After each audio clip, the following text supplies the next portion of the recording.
الحمد لله وكفى والصلاة والسلام على من لا نبي بعده أما بعد فأعوذ بالله من الشيطان الرجيم بسم الله الرحمن الرحيم ما كان محمد أبا أحد من رجالكم ولكن رسول الله وخاتم النبيين وكان الله بكل شيء عليما قال النبي صلى الله عليه وسلم أنا خاتم النبيين لا نبي بعدي رب اشرح لي صدري ويسر لي أمري واحلل عقدة من لساني يفقهوا قولي رب زدني علما سبحانك لا علم لنا إلا ما علمتنا إنك أنت العليم الحكيم.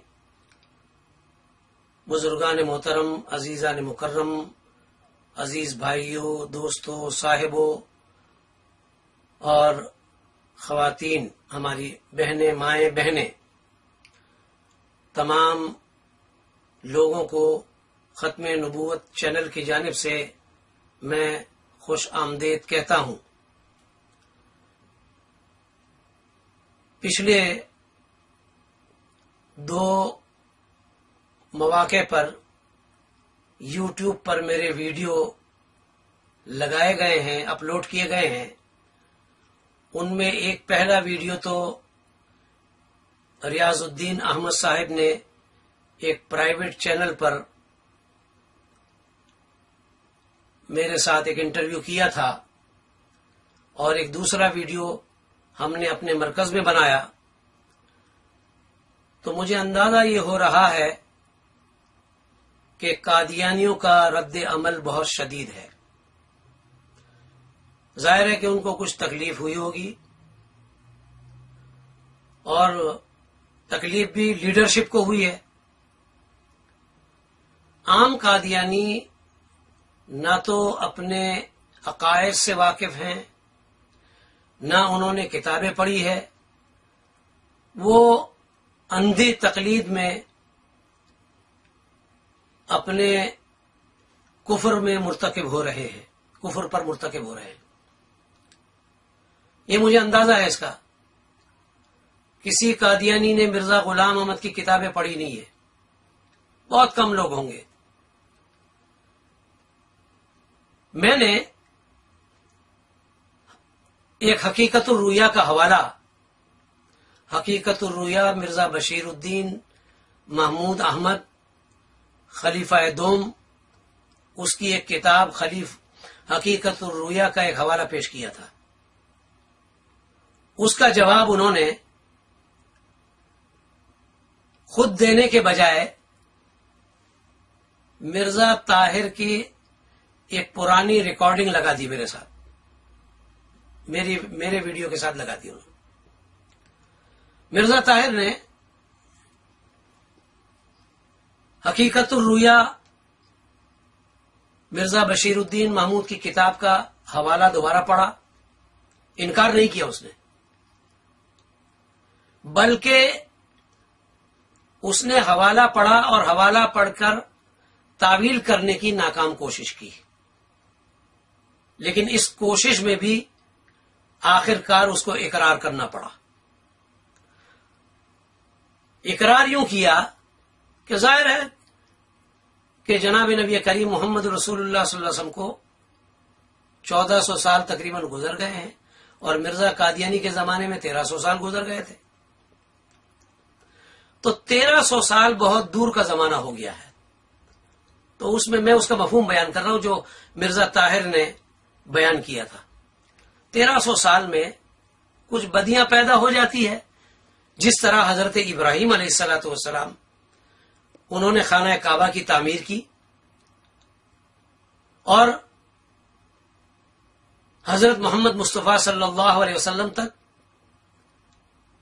جو درمیان کا زمانہ تھا، اس زمانے میں بت پرستی پھیل گئی تھی. یہ حوالہ دے رہا ہے مرزا طاہر، اور کہتا ہے جس طرح وہ بدیاں پھیل گئی تھی، بت پرستی پھیل گئی تھی، تو گویا میں جو مفہوم اس کے ویڈیو سے جو میں سمجھا ہوں کہ وہ یہ بتانا چاہتا تھا کہ جس طرح پہلے وہ بت پرستی پھیل گئی تھی اور لوگوں نے کفر کو اختیار کر لیا تھا ٹھیک اسی طرح ان 1400 سالوں میں بھی، یعنی رسول اللہ صلی اللہ علیہ وسلم کے بعد 1400 سال یا 1300 سال میں بھی وہی بدیاں دوبارہ پھیل گئی، اور ان کے نزدیک تو ہم کافر ہیں ہی، اس کا تو انکار نہیں کر سکتے۔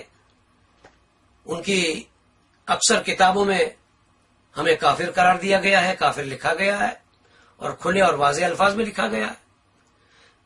میں نے غالباً کلمۃ الفصل کا حوالہ بھی پیش کیا تھا، جو مرزا بشیر احمد احمد کی کتاب ہے۔ صاف طور پر انہوں نے کافر کہا ہمیں، تو ظاہر ہے کہ ان کے نزدیک تو پوری دنیا کے 1.5 ارب مسلمان کافر ہیں، اور مکہ اور مدینہ کا کنٹرول بھی اس وقت، مکہ اور مدینہ کا کنٹرول اس وقت بھی گویا ان کے نزدیک کافروں کے ہاتھ میں ہے۔ اسی لیے چھپ چھپا کر یہ قادیانی اگر حج کے موقع پر حج میں چلے بھی جاتے ہیں تو امام حرم کے پیچھے نماز نہیں پڑھتے، وہ اپنی علیحدہ نماز پڑھتے ہیں۔ بہرحال یہ میں نے چند باتیں اس لیے کہی کہ مرزا طاہر نے مرزا بشیر الدین محمود کے اس اقتباس کو اقرار کر لیا ہے کہ مکہ اور مدینہ کی چھاتیوں سے دودھ خشک ہو گیا۔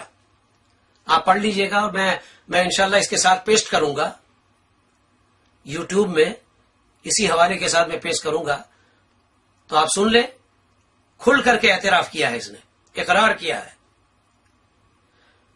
میں دوبارہ حوالہ پڑھتا ہوں تاکہ آپ کو سمجھ میں آ جائے، صاف سمجھ میں آ جائے۔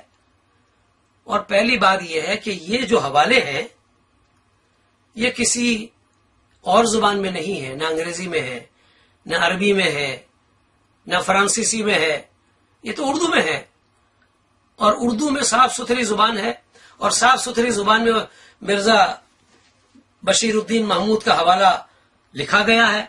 یہاں ایک بات عرض کرتا چلوں، میں نے جو حوالہ پیش کیا حقیقت الرؤیا اور صفحہ 46،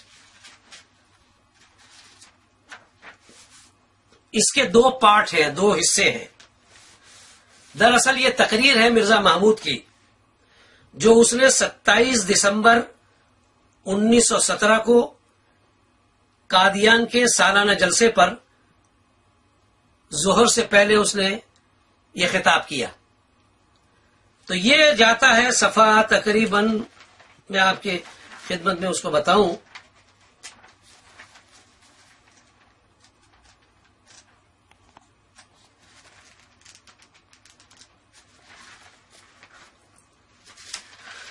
یہ ان کا خطاب 2 حصوں میں ہے۔ پہلا حصہ صفحہ 1 سے لے کر صفحہ 53 پر جاتا ہے، اور دوسرا حصہ 54 سے لے کر، یعنی 54 سے لے کر 104 تک جا رہا ہے۔ ان کا درجن اور فریب دیکھیے، میں آپ کو بتانا چاہتا ہوں۔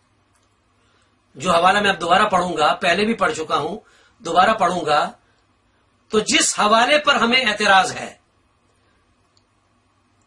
اب جو نئی ان کی جو کتابیں چھپی ہے، یعنی مرزا محمود کے ایک تو خطبات چھپے ہیں، اور ایک چھپا ہے ان کی تمام کتابوں کا مجموعہ، اس کا نام انہوں نے رکھا ہے انوار العلوم۔ تو اس میں انوار العلوم میں حقیقت الرؤیا کے نام سے کتاب موجود ہے، لیکن اس کا پہلا حصہ، پہلا پارٹ اس میں غائب ہے۔ کیوں غائب ہے؟ کہ اس میں یہ حوالہ موجود ہے، اور یہ حوالہ اگر کوئی پڑھے گا تو ظاہر ہے کہ اس کو اشتعال پیدا ہوگا، اور اشتعال پیدا ہونا لازمی ہے۔ یعنی اس نے تقابل کیا ہے، قادیان کو مکہ اور مدینہ سے تقابل کیا ہے، اور تقابل میں قادیان کی افضلیت ظاہر کی ہے۔ میں آگے چل کر بتاؤں گا کہ یہ افضلیت صرف اس کتاب سے ظاہر نہیں ہوتی، بلکہ مزید اور کتابیں میں پیش کروں گا۔ لیجئے آپ کی خدمت میں وہ حوالہ صفحہ 46 والا دوبارہ پڑھتا ہوں۔ پہلے میں پڑھتا ہوں، پھر اس کو آپ کو دکھاتا ہوں، آپ اس کو اچھی طرح سنیں اور خود فیصلہ کریں، اور خصوصاً قادیانی